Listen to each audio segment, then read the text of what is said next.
Hello friends, Assalamu alaikum. This is Dr. Jafar Siddiqui is always with you to teach you spoken English, IELTS and phonetics. Dear viewers, আজকে আমরা কিছু advance লেভেলের ইংরেজি শিখব যেগুলো আমাদের নিত্যদিনের জন্য খুবই প্রয়োজনীয়। যেমন আমরা অনেক সময় বলি I don't have any plans. এটা তো খুব নর্মাল ইংলিশ, এটাও সঠিক আছে, এটা ভুল নেই। কিন্তু আমরা যখন এটা অ্যাডভান্স লেভেলে বলবো তখন এটা আমরা কী বলতে পারি? আমরা বলতে পারি I am wide open. Wide open, অনেক সুন্দর না বিষয়টা? তাহলে আমরা যদি এভাবে বলি যে I don't have any plans, এইটা না বলে যদি আমরা এটা বলি আই এম ওয়াইড ওপেন, এটা কিন্তু আরও অনেক সুন্দর লাগলো।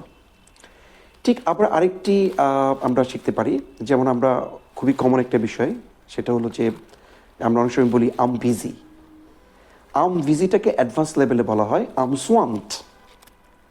সোয়াম্পড। কাজেই আমরা আম বিজি না বলে আমরা বলতে পারি আম সোয়াম্পড। বন্ধুরা, আরেকটা কমন জিনিস আমরা শিখে নিই, এটা অ্যাডভান্স লেভেলে কী হবে। যেমন আমরা অনেক সময় বলি আইল কল ইউ লেটার। অবশ্যই এটা ঠিক আছে, কিন্তু আমরা যদি একটা অ্যাডভান্স লেভেলে বলতে চাই তখন আমাদের বলতে হবে আইল গেট ব্যাক টু ইউ। তার মানে I will call you later না বলে আমরা বলতে পারি আইল গেট ব্যাক টু ইউ। বন্ধুরা, যদি আমার ভিডিওটি আপনাদের ভালো লেগে থাকে প্লিজ শেয়ার ইট। আল্লাহ হাফেজ।